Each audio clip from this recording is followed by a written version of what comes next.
Okay, June 30th, 11 a.m., Fort Flagler Campground. Walked down and got coffee. Oh my gosh, it's funny. It's not funny, but when you have a lot going on in your life, you're like on survival and you're all stressed out. You get into it as a way of life, and it could be days, could be years, could be months, could be whatever. But when the pressure's off, everything comes, like I got a campsite for a couple nights, and the stress of like moving every few hours and all that, because I live in a car, is let up, and then now I'm just like, it all catches up, and so I'm just exhausted and frustrated. And the Mandela effect did change everything in my life in many ways, because and I don't mean this like negatively, but I've consulted dozens, if not hundreds, of people over the last 6 years on the Mandela effect, maybe thousands. I have lots of sites about it and do what I can to make people's lives better. I was going to say blah, blah, blah, so I'll just say blah, blah, blah. So I'm going to keep it raw on this channel. And there's a common theme, and I've experienced myself, is like, what the fuck does it matter? If you're living in some sort of a board game or simulation, and you pre-planned your blueprint, but you have free will, and you're just here to experience, there's no point to anything, right? And you get all in this like untethered freeness, and you just feel love, and then you go insane. Because it's like, oh, well, the rest of the world's still operating under the premise of the yellow sun. Oh, let me write that down. I like that. The premise of the yellow sun. I wrote an article called I Come from the Land of the Yellow Sun. And it's progressed into other things. So I mostly write for myself, and I have for decades. And it's like, oh, you should write a book. You should write it. For what? For you? I have all the stories, right? Nakai in my 20s, portals and trees and the frequency stuff. I've been shown this stuff my whole life. And so it's like, put it in a book. Okay, well, how about I just get into a certain zone, quantum zone, where I move to reality where it's already in the book?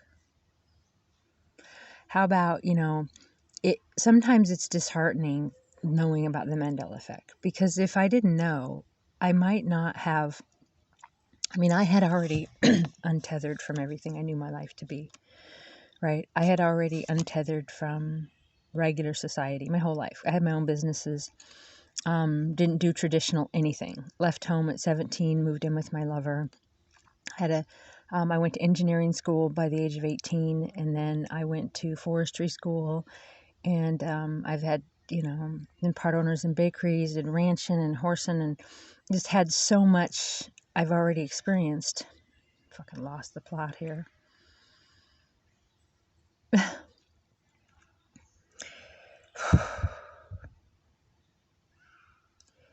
Mandela effect. It's kind of a bummer.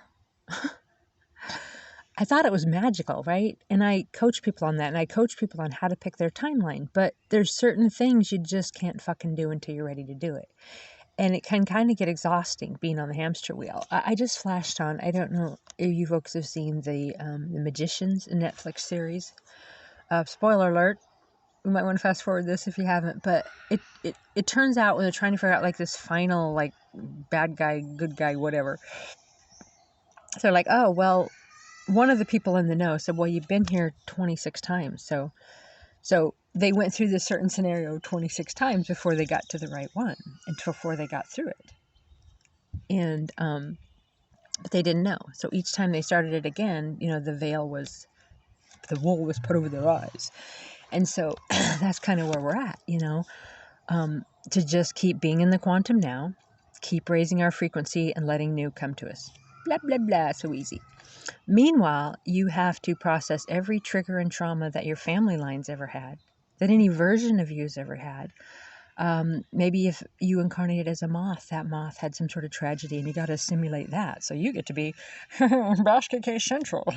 Oh, and by the way, I come from another universe. I come from the land of the Sagittarius. I used to be on the Sagittarius arm. I made a baby cry. I have this yellow mat here. So the sun used to be yellow. I mean, you start talking about this stuff and they try to lock you up, right? But there's millions of us. It's the Mandela effect. And even people in the New Age occult community, people fucking gaslight and zombie bitches. Don't tell her I said that, okay? But Teal Swan, I mean, for fuck's sake, the last Mandela effect video I watched from her, and thousands, if not millions, well, millions and millions of people follow her, but thousands personally train with her. And she basically said it's, she gaslighted everybody, like it's just a memory thing and it's not, she just went on this self-righteous thing about it and she's fucking wrong. So if anybody tells you the Mandela effect is about anything outside of you, don't listen to them. Even if it is, okay, even if it's CERN and they're projecting some beam and they're animating us, we're clearly a simulation. But the more that you believe that you don't matter, that someone else is puppeting you, that you don't have free will, the more you lose your own power to yourself. So there's no sense in being around people who take away your power. Because if they're going to constantly talk about all of these outside influences that are wrecking your life and telling you you're not remembering stuff right. I have a photographic memory. I don't remember everything in my life, no, and probably trauma and there's different things, but I can recall a moment. And if I can pick something that I remember at the time we're in the room, I can travel around the room in my mind and people's bodies, smells, tastes, events, places, Mother Earth. I can go there at any time. And we tend to live in our bodies and think that everyone else does what we do. And it's surprising to me listening to conversations around me of what people got on their mind. And to me, it's like, it doesn't matter. And just regular mainstream anything doesn't matter. And like I was saying earlier, I'd already untethered from regular society. I grew up that way. I had 2 siblings, never knew them till I was an adult.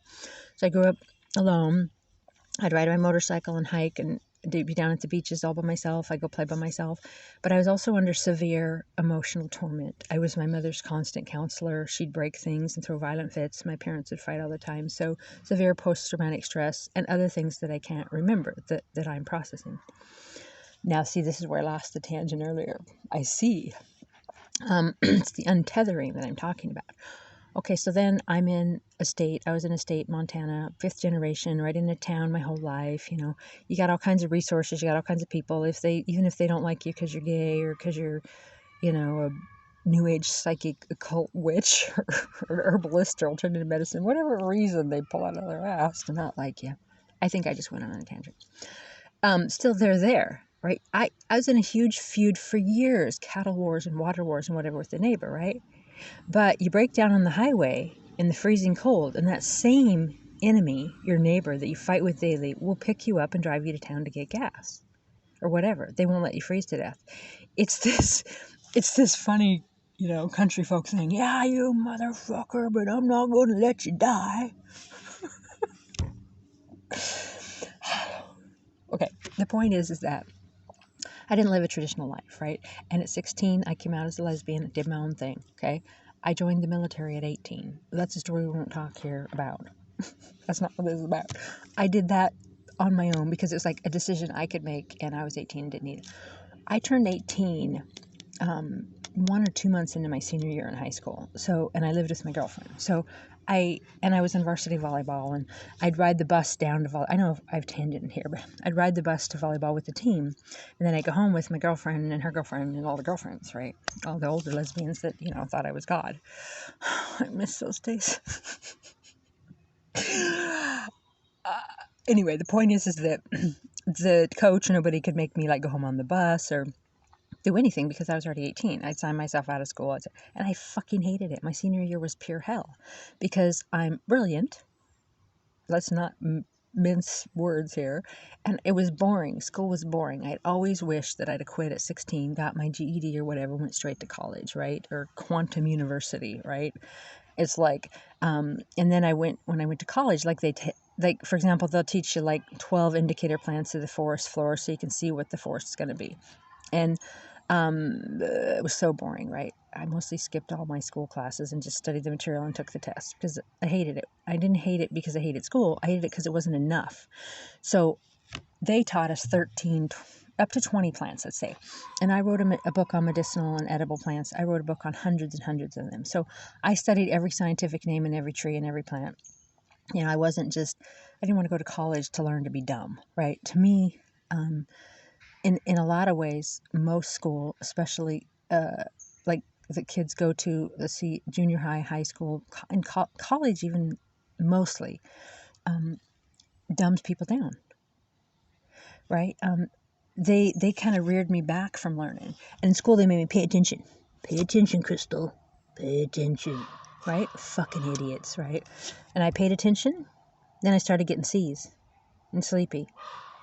Because when I focus on that dumb fucking teacher, you know, this is my new channel. And I'm going to be just fucking raw, okay? It was fucking violating of me for teachers to tell me to pay attention. Hold still and pay attention, okay?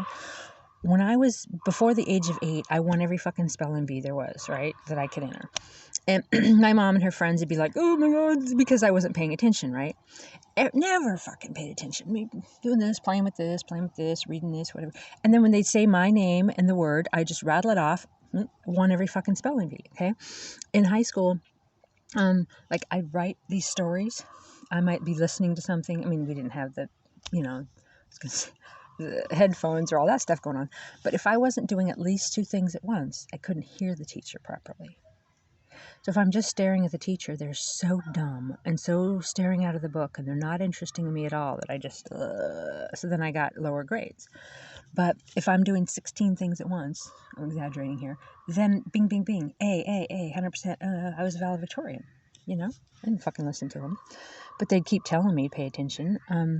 But I didn't, right? So I would be looking down and writing a book, you know, The Man Without a Face, the guy that the trucker picked up this guy. He didn't have a face. It was hard to tell, right? And he had his face like on his chest. And I wrote this in my freshman year in high school. And I would write it in every class, but in biology, especially, the teacher kept making me not write it.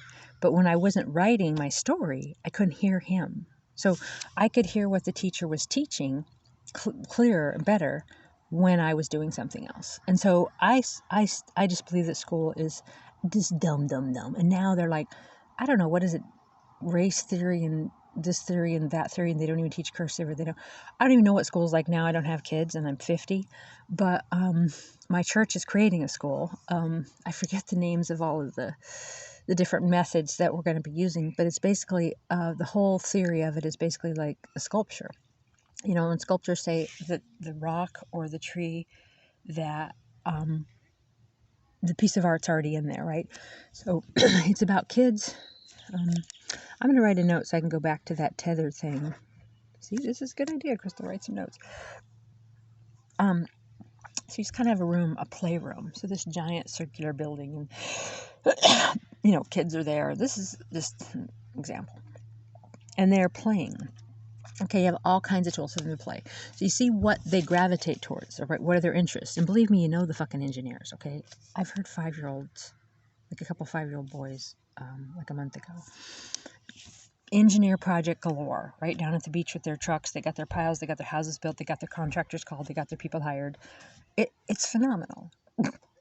So you see what they gravitate towards. Teach them basic reading, writing, ways to think for themselves, basic things about the world, finance, health, basic things to heal themselves without leaning on the system. Okay, all of this before the age of 10. Kids are brilliant, right? We dumb them down because we can't handle it. The adults like, okay, I'm the history coach. I mean, I'm the history teacher only because I want to be the wrestling coach. That's what we had. It happens a lot of time. So they teach you stuff out of this dumb book of dumb history, teach you dumb things, okay?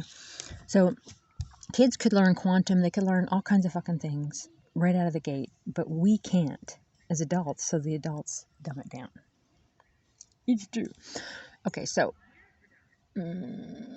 basically, so if you see they're into engineering, okay, if they're into whatever they're into and they want to learn about, you teach them, because you go, oh, well, they don't know they need to be taught, really. Sit a kid in a corner with a video game. Don't tell them how to fucking work anything. And they've figured it out in a few hours and know more than you'll ever know. Okay? School is for dummies. Okay? I'm not saying you shouldn't send your kid to school, but I never, ever would have sent my kids to school. Later, like if I was stuck in an abusive environment or what, there are reasons I might, but I actually like kids. So I'd hang out with my kids and teach with my kids, and I'd have friend groups, and I'm not this bullying frenemies game and taught by a teacher who doesn't know as much as them. It's ridiculous, right? And so our school will see where their interests are and then get people to teach them more what they're interested in, okay? You got a whole bunch of lonely retired people too, okay? Come and talk to the kids, teach the kids, play with the kids. Teach the kids in-depth things, whether it's calculus, quantum physics, chemistry, stoichiometry, surgery, whatever. Start them at a young age of what they're actually interested in, and they'll be experts on when they're adults. A lot of cultures do this. America's all about dumbing down the cattle, is to get them to just pay wages and then take 40% of their wages, and everything's shifting now. But our school is about, with the assumption that the child comes here knowing what they want, knowing who they are, and that suppressing them and holding them back, is not a good thing. And it's like, free-range children's school, right? Where they're not, and the number one thing that a child needs, believe me, as an adult from this, is to not have to take care of their fucking parents. Okay? My discomfort, my anxiety, my stress is from having to take care of my fucking mother. Okay? So my mother, this is about the Mandela effect. So my mother's dead and gone, right? She swears that the Bible was always in the wolf and the lamb. The unicorn was always in the Bible. Some of the goddess stuff or different things that are there now, she swears they were always there. She's not from this reality. I mean, I'm not from this reality. But my old mother, in the other reality, would have thought that unicorns was evil. A lot of the Bible changes were evil. And for my mother to believe that wolf and the lamb, she's been a Jehovah's Witness for 20 years, she never would have. And so it's crazy making, folks. Really crazy making when the people you're around you love or that you love to hate. I'm not saying I hate my mother. I don't love her enough to hate her. I just want her out of my body, out of my energy field, out of my programs, because I would not have post-traumatic stress or anxiety or all these things. And so if you have those in your life and you still have your mother in your life, it's like you got to get rid of the poison before you can heal from the poison, right? Anyway, so I went on a tangent here. So our school, kind of like... I don't know, I had one of my clients that came by the church. I was talking about it being an orphanage, because I'm also going to do, like gifted children. It's basically, all we are there is to keep taking them back to themselves. Like, okay, well, what do you believe? What do you feel? Not like, you need to feel like this, and you need to sit down, and you need to get your elbows off the table, and you need to do this, and you need to learn that, and you need to... No, they don't. And you're making them miserable, and you're making them have a whole life of post-traumatic stress. Let them be who they are. Show them dangers. Teach them by example. Show them things. But don't try to bully them into being your version of them. Because then we all just try to please other people forever. So I, would never do that. I was always going to, homeschool or whatever. And my message was... kind of about the many instead of the one. But also, I didn't want to bring my mother's post-traumatic stress, anxiety, wanting to die, chaos to my child until I cleared it from my field. Still working on that. So, and I just removed her from my life. It's only been a year. It was back and back and back, but now the no contact, and still there's been a couple of tiny things. Weird, tiny things. But anyway, you have to get the person out of your everyday life in order to start healing from it. Okay? It's just basics of poison anatomy. So, right, so our church, definitely the untethered... Oh, that's two topics. The free-range child. I'll tell you more about my church another time. But the Mandela effect, it makes you feel like you don't matter. And And we're not. So we're a hologram. And yes, a hologram can be dense. Okay, but in order to maintain what the humans call your sanity in this world of shifting realities, we have to keep staying in the moment, right? Okay, great. But then when the Mandela effect strips you of every comfort you've ever known and puts you through an endless cycle of dark night of the soul, yeah, it's peaceful moments, like I love people. I make people laugh every day. I heal people. I counsel people. I work with people. But at the same time, I walk around knowing I'm in a simulation and it's surreal. The beauty makes me cry. I mean, I love it. Like right now I'm in big trees. I love, when I see animals and babies, and I just feel so much love. And so, and that's part of my avatar, right? But it's also crazy making, because it's like you have to take care of your carcass, right? So this human body. If you just like lay somewhere and don't move and just go completely into the untethered version of the I am. I'm going to talk a lot about that on Epiphany I had the other day. But, so then they'll arrest you. They'll put you in the funny farm. They'll get you on meds and in their system, right? And they're like, oh, you're not okay. So you're okay as long as they can numb you, right? So you have to maintain, in order to do your work spiritually here, you have to maintain a certain functionality in their system. And it can be challenging at times when you literally see through the fucking veil, right? When you see clouds go by and go back. Okay, a building's there one day, it's not there the next day. I walk on the beach and a bike will just show. I got a video the other day. I swear I could fucking see for miles down the beach. I turn around and all of a sudden there's this huge noise, and I thought it was in the water. I thought it was some sort of a water machine or whatever. I didn't know what it was. It didn't really scare me. The noise didn't. But then a bicycle went by me. And it happened twice that day. Then to a person. I mean, they don't exist, and there they are. I had it happen first in my 20s with ravens in the forest. I used to work, I had my own forestry company, Crystal Forestry, and I'd get contracts from the Forest Service. And I'd be walking in those clear cuts, be 40-acre unit after 40-acre unit after 40-acre unit. They plant the big dumb seed trees, and duh, the roots are short and the seed trees would fall. Duh. Might get a little noisy. There's critters and there's children. Anyway, so, a raven. What the point is the clear cut is that there's no trees to hide in. So I'd see the raven go over, and I'd turn around, and so it's gone, right? It disappeared, right? And so now I know I can move timelines and stuff. And so, it can make you go crazy in their world, right? Because you know that it's all a hologram, and then you chose it before. So like you're either a puppet to a version of yourself, or you're just a puppet in general, right? Or, I mean, the whole point, when you get down to it with spirit, what's the point? What's the point? The point is experience, right? But meanwhile, you have to untangle all of the human drama and post-traumatic stress and anxiety and knots that live in your field. It's like, well, why is it in my body? I moved, right? Okay, so I moved thousands of light years, right? I could list 1,000 of these, but those of you who know this stuff, right? From the land of the yellow sun to the white sun. Okay, my heart was on the left, now it's in the center. I was on the Sagittarius arm, now I'm on the Orion arm. Okay, and I have the same scars, okay? Had this from when I was 7. Okay, this scar's from sometime in my 30s. And I got a concussion last year. Got a new one right in here somewhere. That's another story for another day. I always say that. And so anyway, I moved to a body that had those same scars. So my heart's in a different place, my kidney's in a different place, but I have these same scars.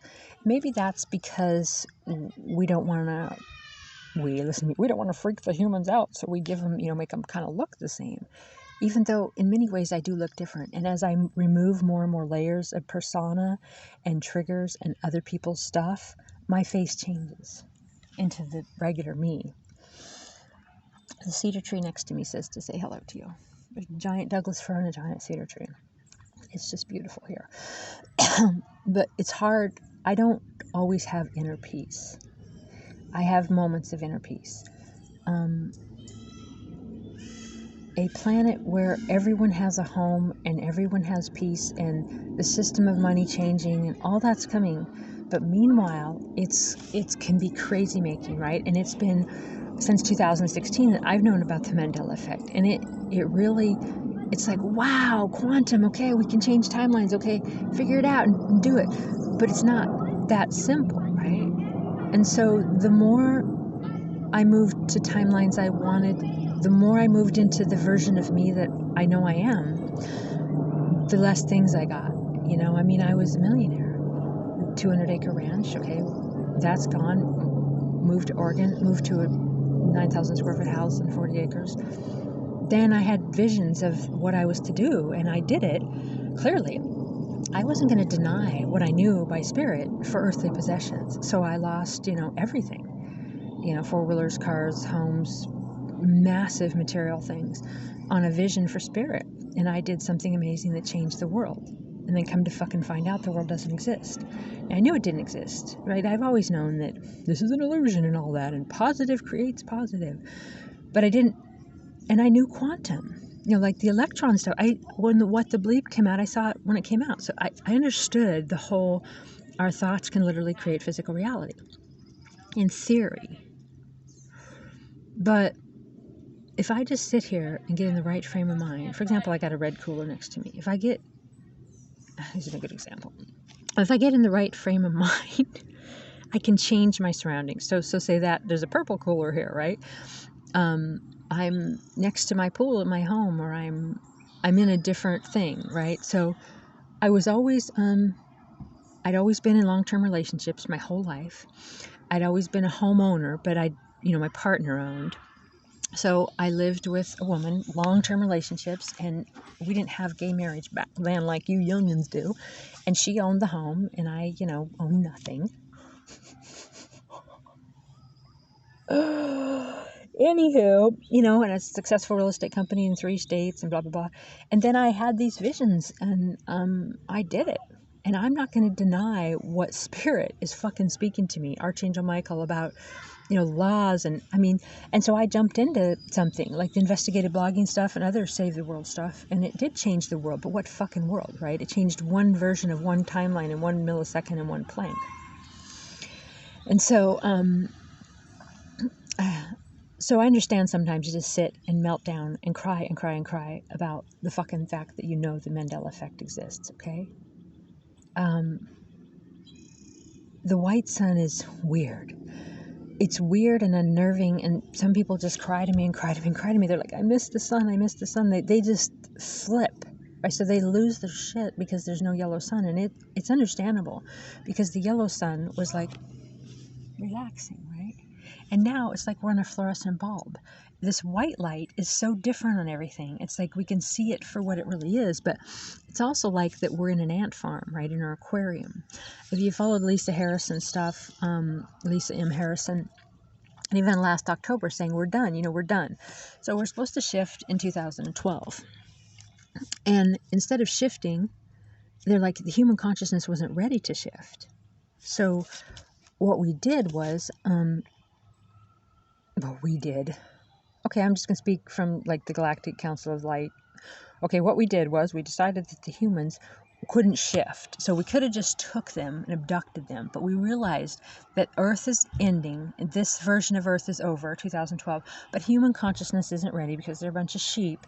And they're way more controlled and way more whatever than we thought. Okay, so we have to shift them. So we do a simulated program where we shift them to some sort of, an aquarium, some sort of a fake environment. I'm just using these words as an example for you guys to understand it.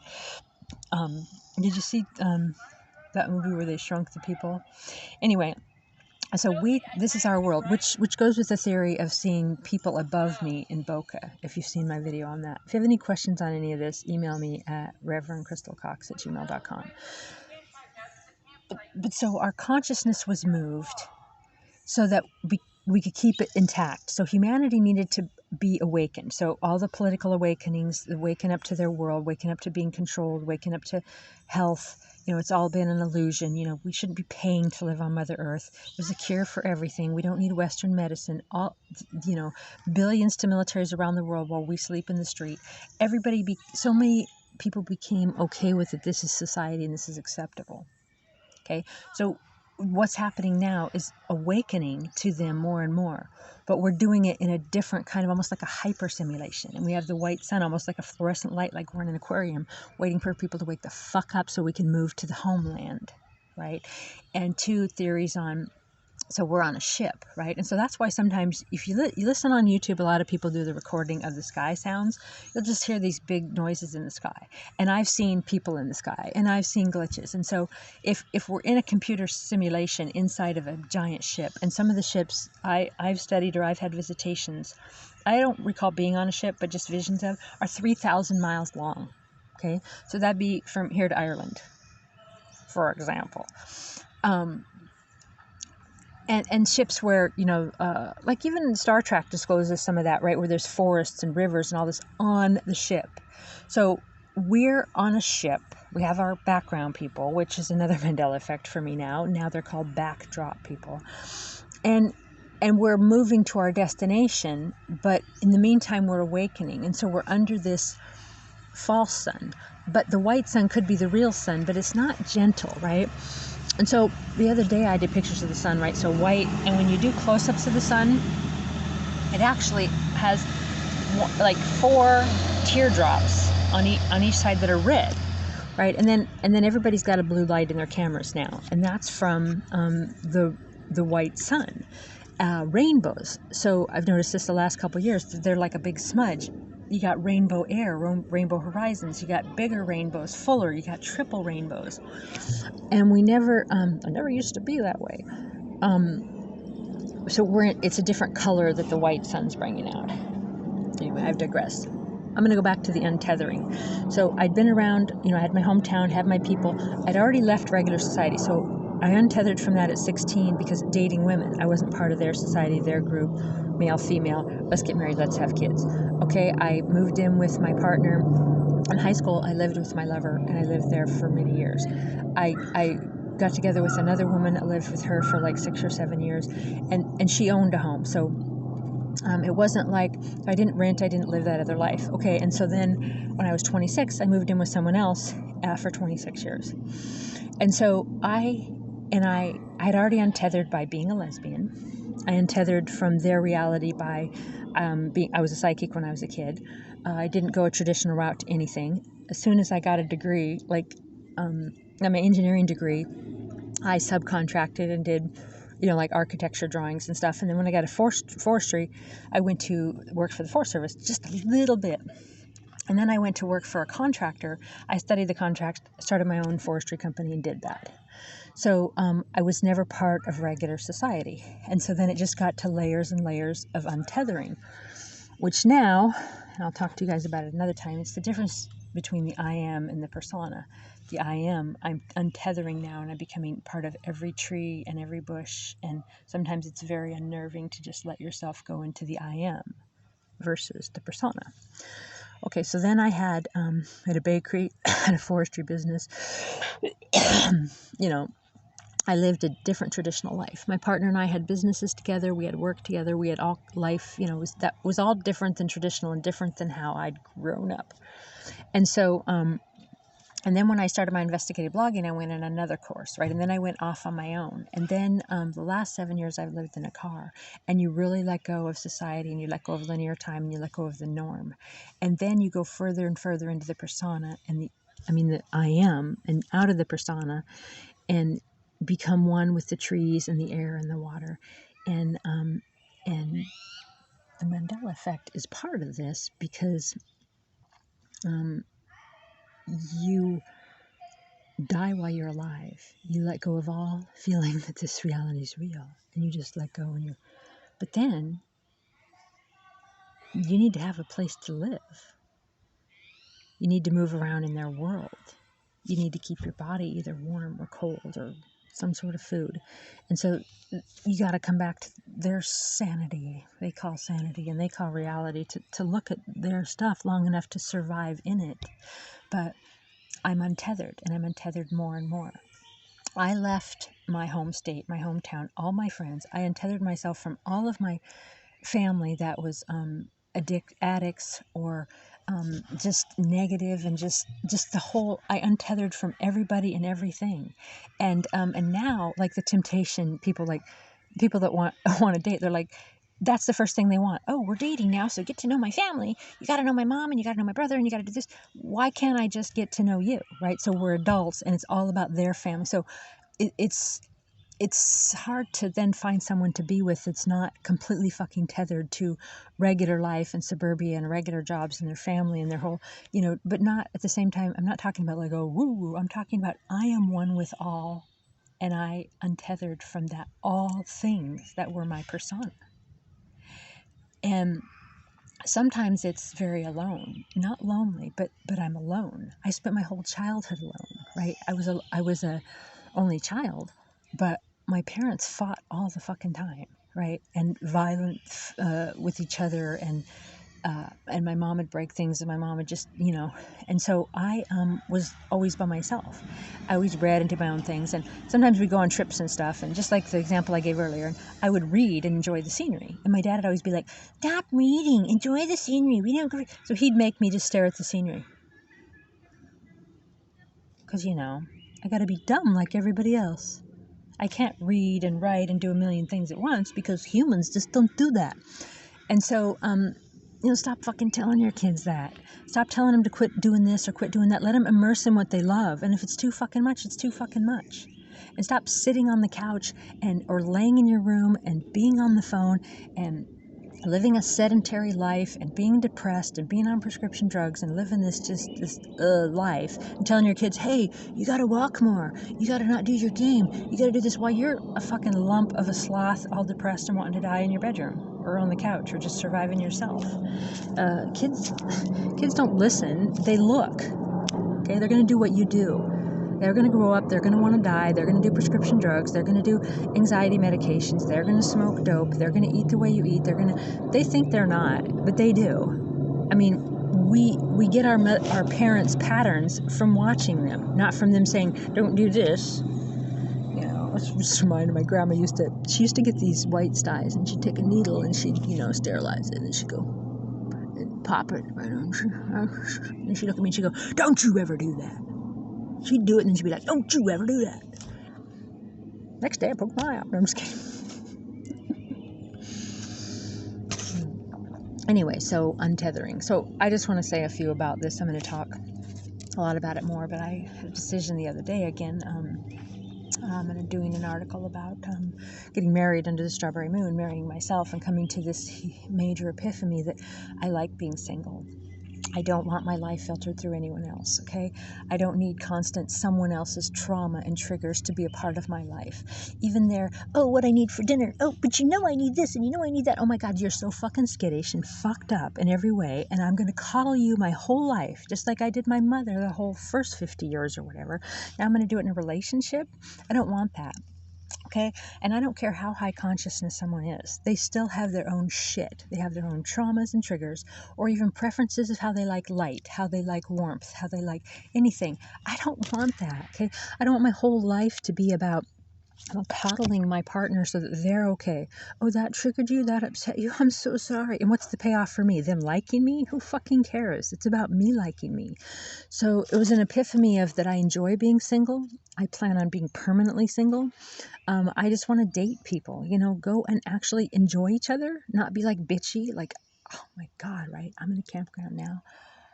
Fucking dysfunction junction. Oh, we're going to go on a holiday. Oh my God. Why do family hang out together? Because we're blood. If you don't fucking like each other, stop fucking hanging out with each other. You get the life you focus on, the types of shows you watch, the type of books you read, what you put in every day, that's your fucking life, okay? And with the Mandela effect, it's hypersensitive that every fucking thought and every emotion manifests quickly into something tangible in your reality. Well, you think it is, but we're in a fucking simulation, right? So you gotta fucking leave your partner doesn't see the Mandela effect. Sorry, divorce. I don't fucking care. I'd be like, no, they don't. Just like a Jehovah's Witness is married to a non-Jehovah's Witness. You know, what the fuck? Why don't you just go and hang yourself and beat up on a thing and martyr yourself and beat yourself, daily and burn yourself and torture yourself, I mean, it'd be more peaceful than being married to someone so outside of your belief system. Staying married to someone who doesn't see the Mandela effect is a fucking nightmare, okay? Don't do it. Oh, but I love them. Yeah, well, they think you're fucking crazy, and that's not love. Or stay together for the kids. The kids feel your misery, and they're miserable too. Okay? So anyway, it was the epiphany of marrying myself and admitting to myself that I love myself and I want to be with myself, and that it's okay to really enjoy having my own schedule and enjoy not being pressured by when someone else needs to talk and needs to be up and what are we going to do today? Constant stress of, especially if you've had so much post-traumatic stress of someone else's needs, it's too fucking much. And then I just sat down and cried and cried and cried. I was like in my storage unit, and I just felt this physical kind of a pain, but like something really just lift out of my body and leave. A part of me left. And I was like just so relieved at letting myself off the hook of wanting a relationship and admitting to myself, I fucking don't want a relationship. I want myself. I don't want to be with someone else who changes me, or they don't change you, but you can't. And I haven't never seen it, so this is my perspective and this is my video. You cannot be yourself in a relationship. Okay? You're going to pretend you don't like something. You're going to coddle them. You're going to go off into addictions together. You're going to do whatever little mechanism you have to survive. And all to be what? Touched, loved, fucked, fingered, kissed? What? Like you can't, if it's all about the orgasm, you can have some pretty amazing orgasms by yourself. You take on people's trauma and other people's crap, and then you have to be like, then you take on their family and all their, well, don't talk to this person and don't talk to that person, and all these little rules, and everybody's pets and everybody's, oh my God, right? I didn't go through all of my stuff to remove all the toxins from my life, toxic people, toxic things, to then kiss someone or be sexual with someone, and now I got to have all their toxic family and drama just because I thought they were hot or fun and wanted to have fun with them. No, I don't want that on any way at all. And so then it moves into the choice. And so Spirit's like showing me again, because I listened to this audiobook the other day and then it went away on YouTube, but it's I Am, and it was channeled I Am, not the Saint Germain one, it was a different one. And that we all have it. So in your head you go, I am. You go ask the I Am, because we all have the I Am. It's like this information in your head. And so it's like, you can either go further into persona, right? So I can get my real estate company going again and get further into the, okay, good, can make 100,000 a year, 200,000, whatever. And then you're making a certain amount of money, paying a certain amount of money, living a certain amount of life in their world. You can go back into the persona of a regular world, or you can go further into the I Am, which is sometimes very unnerving because it's very alone feeling. And like I said, I don't get lonely, but sometimes the complete isolation of myself stuns me, because I've been homeless for 7 years now, which is shocking to me, right? Because I always homes, always at home, always like behind the gate, always at the ranch, always at the, and then one day just a totally fucking new life, which apparently my hand shows, one direction, and then my lifeline or my career, whatever, it skips over here, a completely different reality.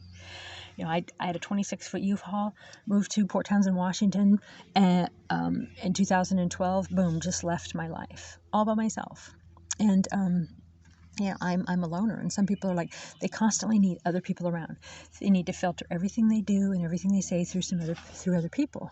Well, fine. That's not me. But once you really see the Mandela effect, it's pretty freaky when you're so leaned on other people for your validation every day, and they change every day.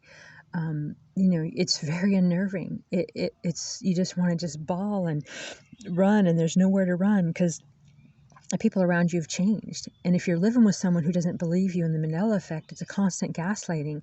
You're better off just mourning and crying and getting it all out in some place alone, and then have that constant, like I said earlier, being around the poison. And in this case, the poison is person who doesn't believe you've shifted realities, because we have. And hanging out with people who don't believe it or don't get the importance of it, you know. But like I said, sometimes it can be very sad, because you're just, what now? We're in new earth. They say we have new skills. We can manifest and create things at lightning speed. And I'm doing that. I got magic happening all around, but I also have some pretty dense, just visualize like there's a bunch of tunnels to all the things that's opening up, but some of those tunnel ends are plugged, right? And that plug is to process some more layers of grief, trauma, abuse of mine, but in my layers, in my cells, in my DNA, in my, let's say, my workload that I came here to Earth to process, right? And so until those doors open back up, because if I don't clear those and I go the roundabout way, then I'll just be miserable on what's in the life that's on the other side of those doors. But the Mandela effect can make you feel really crazy and gaslighting, and these are some tools to not get away from people who don't believe it. Only have people in your life that it's not about belief. It's not about whether they believe you or not. It's like I'm like, okay, here's this hat. I see this hat. Okay, I know it. I know what's on it. Someone sitting next to me, they don't see it because they're on a different frequency and they don't believe it's here. But I know it's here for sure. Right? It exists to me. So then I got them constantly going, if they're an asshole, narcissistic, sociopathic, whatever, and do it all the time. Oh yeah, she thinks there's a hat there. Everybody that comes over, it's going to be make fun. She thinks there's a hat there. Oh yeah, you still seeing that hat? How about that hat? Or, and so if you're married to someone like that, where they constantly, whether they're saying it out loud or not, if they don't see what you see, and they don't believe that you see it, this is a constant torment that you put yourself through. That's unnecessary. You have to remove these people from your life. Okay. So then you live a life like me, which is completely solitary. But I'm more of I'm a street preacher. Spirit leads me to my flock, per se. Like today, I was feeling kind of down about just this frustration of not knowing exactly how to tune into the frequency of the timeline exactly the way I want to. Let's leave it at that for now, right? So then I walked down. I'm in a campground, and I walked down and got a coffee, and it was really funny because the people in there were complaining. The owner of the concession stand was complaining. She didn't see a customer. She's like, people are... No. Well, I'm not going to say what she said. Yeah, I'm not going to put that out there. But anyway, she said something, and then I made a joke of it. She's like, oh, somebody heard me. I said, it's okay, I'm a local or whatever. And then I left it at that. And then, and like I said, I went down there kind of... And then this guy, because the summer jobs, this nice young man, I don't know, probably high school, 17 or whatever. He said, can I have your name? And I said, no, I'm using it. And then him and the owner just started laughing. And then the way back, I seen some pristine, fucking amazing black poodle dog doing these tricks with its owner on the way down the road. And it was just stunning. It's like I'm seeing things in HD. You'd think reality would just be, I don't know, maybe my eyes are changing, but I'm just seeing clearer, colors denser, colors more saturated, lines are clearer, people, everything is just so vivid, so real. And I know this is real life, but I feel like I'm walking around in a 3D movie and everything is so real. It's hard to explain. But anyway, I'd interacted with people, and so lightened their load, per se, laughed, connected, whatever, did my spiritual preaching, whatever thing my way, and I felt better. I felt happier. And I've been focusing on, solutions to more comfort. I want to be comfortable. And as you untether from your life, more and more dark night of the soul, and then, I listen and I counsel people who are in comfort, right? People that own their own homes, people that have, kids and lovers and have their life, all these things in their lives, and you think that they would have happy and peace, and they don't, right? And me, who lives in a vehicle and has, kind of nothing, I kind of look at that as like, gosh, you can complain and you can lose your shit and be in trauma at any income level or any comfort level, right? You have to clear the stuff no matter where you're at. And so I've been clearing it my whole life, and Spirit showed me like this is kind of like a clearinghouse, right? You just bring it in and cleanse it, bring it in and cleanse it, bring it in and cleanse it. And so every now and then I think, oh, I might call my mommy. And then I get this like a truck lands on my chest and I go, oh, so you want to visit with your mom about what? Okay, why she so traumatically verbally abused you when you was a kid, which I don't hold on to, but somewhere inside of me it does. So the stress, and plus she hasn't changed. She has been Jehovah's Witness for 20 years. She hasn't changed herself. She's still like, if you don't let her win at a board game, she'll pout and cry and throw a fit. She's still the elders in the church can do no wrong, and still, just never on team me, right? And I'm her only daughter, and that's okay. I don't expect her to, but I don't want her in my life. Okay, she's not my friend. Okay, so I chose a certain family in a certain situation to experience. We all did. Forget the point of that. Anyway, I'm just going to be done with this video. But just want to remind you that you get the life you nurture, you get what you focus on. And I know that those are just fucking words, but it really manifests fast for me. So just keep trying to find the center. Even when you feel like, not necessarily that hopeless, but like matterless. Like, what does it matter? We're in a simulation. We're in a game. We're just a puppet to something else. We don't matter. So what's the point? The point is the experience. So just keep trying to find the center. But at the same time, move away from anyone in your life who doesn't believe you. Anyone who's constantly gaslighting you, whether it's in their thoughts, their actions. Get the people out of your life that are, that are addicts and that are, because like right now the addict mentality is like it's a constant fix me, pay attention to me, fill me up. You can't have that kind of a personality and fill yourself up, and you're still creating your own life, because that's how the Mandela effect, the quantum effect works, but you're creating it from a subconscious and a post-traumatic stress, because you're around someone else you're constantly at you, and if you don't let them at you, even if they're at you with sweet things, they yell you, love bombing you, I love you, it's defragging you, and you don't have any time to just sit and be in who you are. Okay, I have all time every day to sit and be in who I am, and I still process stuff in my layers, and sometimes when I get exhausted, and so like where I'm at now, day before yesterday was 100 degrees, right? The highs usually in the summer here are 70, and then at night gets in the 50s, right? Well, it was right around 100 in the fucking shade, and the low was a 70, and there was no escape, right? And I live in a car, got no air conditioning, and there's no escape from it.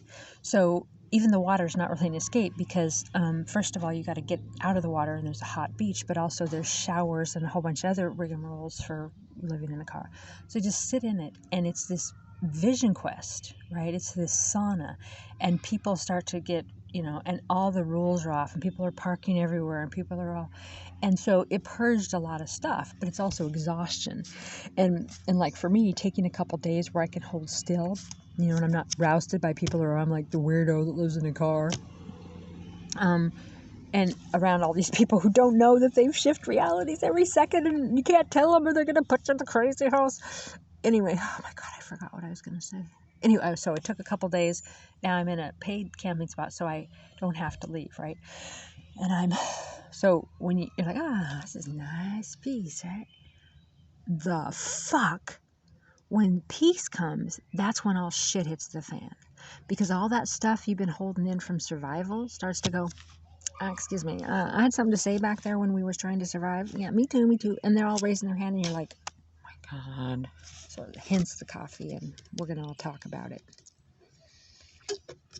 So, God bless you, and there's that chatter, ramble, whatever you want to call it. All right. Bye-bye. Oh, and I love you.